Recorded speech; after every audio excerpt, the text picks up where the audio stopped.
Corpse Killer was made by Digital Pictures in 1994 for Apple Macintosh, Sega Mega CD, Sega Mega CD 32X and the 3DO. In 1995 the game was ported to the Sega Saturn. Apart from the Saturn version, all these games can be played with the light gun. The oddball here is the Mac version, which had unofficial ActLabs USB gun support. Corpse Killer uses digitized live-action video for its enemies and interrupts gameplay with full-motion video sequences. Some of these sequences were cut into a movie called Game Over in the year 2003. Most of the footage I'm going to show is from the Sega Mega CD 32X version of the game. I chose it because it is one of only 6 games which are the entire library of the system. In the game's story, Dr. Hellman was working for the US Department of Defense. He researched the possibilities to use voodoo and black magic in the so-called Project Manpower. Someday he was fired and short time later he disappeared from the public eyes. Dr. Hellman kept a few supporters in the Pentagon. That allowed him to retreat to a tropical island where he continued his work. The player is a member of a small Navy SEAL strike force with the mission to kill Dr. Hellman as a preparation for an airstrike against his facilities. Except from the player, all soldiers were caught. The player meets a treasure hunter and a journalist and together they try to stop Dr. Hellman. Every mission can be postponed by pressing the abort button, which brings the player to a base camp at a graveyard. When the graveyard is entered via aborting a mission, it gets attacked and has to be defended. From the base camp, the player may listen to information, save the game, or select a mission from a map screen. The main missions are in the so-called zombie town, marked with a skull. It is entered via a level in which a protected gate has to be penetrated. From there, the player may either cross a swamp or a zombie-infested village. In order to reach the fort, which itself consists of 4 areas: the entrance, the courtyard, an outer altar, and finally an inner altar, where Navy SEALs who were turned to zombies are cured by shooting them with bullets coated with a special plant juice. This series of levels has to be repeated 3 times, rescuing 4 soldiers in the process. With the information gained from them, the player may then approach Dr. Hellman's headquarters. It is composed of 2 similar levels at the entrance, followed by the final boss fight. Besides the main levels, on the map screen are bonus missions which grant items, health and ammunition. These missions take place in a random location, no matter where they are located on the map itself. An exception to this are bonus missions which are done in favor of the treasure hunter or the reporter. When selecting a bonus mission, sometimes randomly a so-called ambush level is triggered. The games can either be controlled via controller or light gun. The American Laser Games game gun can be used in every console light gun version. Apart from that, the Sega Mega CD and Mega CD 32X version support the Sega Manager. Personally, I used the Radica Manager, which I showed previously in episode 24.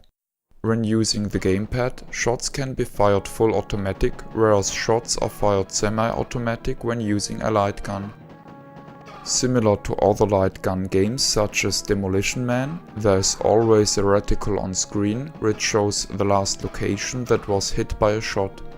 However, Corpse Killer puts additional red reticles on screen as soon as an enemy was hit.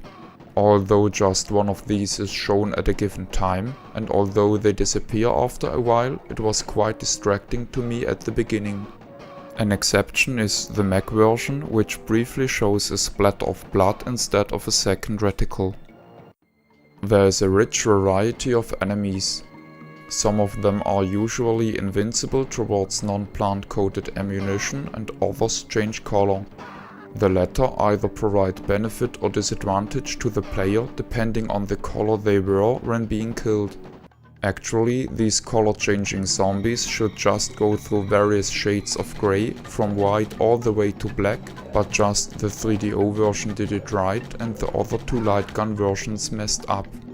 In the Mac version, these zombies change binary between black and white. This picture compares the graphics of the different versions. The Mac version lacks some detail, but is apart from that very good looking. The 3DO version looks the best, but it is a tad soft. The Mega CD 32X version is very detailed and sharp. The Mega CD version is so strongly compressed that it looks like it was done in a surreal art style by intention. Ironically, this is a strong advantage, as the stage setting and the costumes don't look very realistic when seen sharp and clearly. The Saturn version is surprisingly grainy, but makes up for it by being the only full-screen version. Now I am showing the same part of the game on every light gun supporting system, while speaking about specific advantages and disadvantages. The Mac version has some nice looking cutscenes, but has some issues with stutter while presenting them. The gameplay looks good while remaining fluent.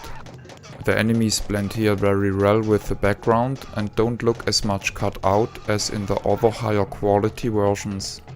Ammunition is changed by shooting at the appropriate icon.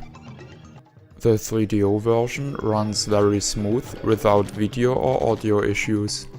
The game gun has no sights, which is somewhat of a bummer. Furthermore, the gun has just one button, which is used for the pause function. Therefore, the player has to hold a controller in the second hand in order to swap between the available kinds of bullets. The Mega CD version runs as smooth as the 3DO version both in video and during gameplay. It has the same map and HUD as the Mega CD 32X version, but lacks its audio and video problems. Compared to the other versions, it is the most readily available. The Mega CD 32X version suffers of severe audio stutter. It ruins some of the musical scores completely. While playing FMV sequences, sometimes frames are dropped. In this version, the enemies don't blend as well into the background as in the other versions, and the enemies look the most shimmery here. The PAL version of the Mega CD 32X port seems to be collectible and fetches quite high prices. Personally, I have mixed feelings about this game. I disliked the forced grinding, which made me completing a lot of very similar missions in order to stock up ammunition and health for the main missions. In general, the game is very repetitive, as it forces the player to beat the same levels over and over again. On the other hand, I liked the save feature, which made losing less frustrating. In my opinion, the difficulty is rather steep and therefore it felt quite rewarding beating the game. I think every version of the game is flawed, but if I had to recommend one particular version, I would pick the Sega Mega CD version. The cover shows a zombie in front of a tropical backdrop. I like it, and I think it shows pretty well that the costumes of some zombies were not too bad. This is the end of the review. My name is Ben. I thank you for viewing.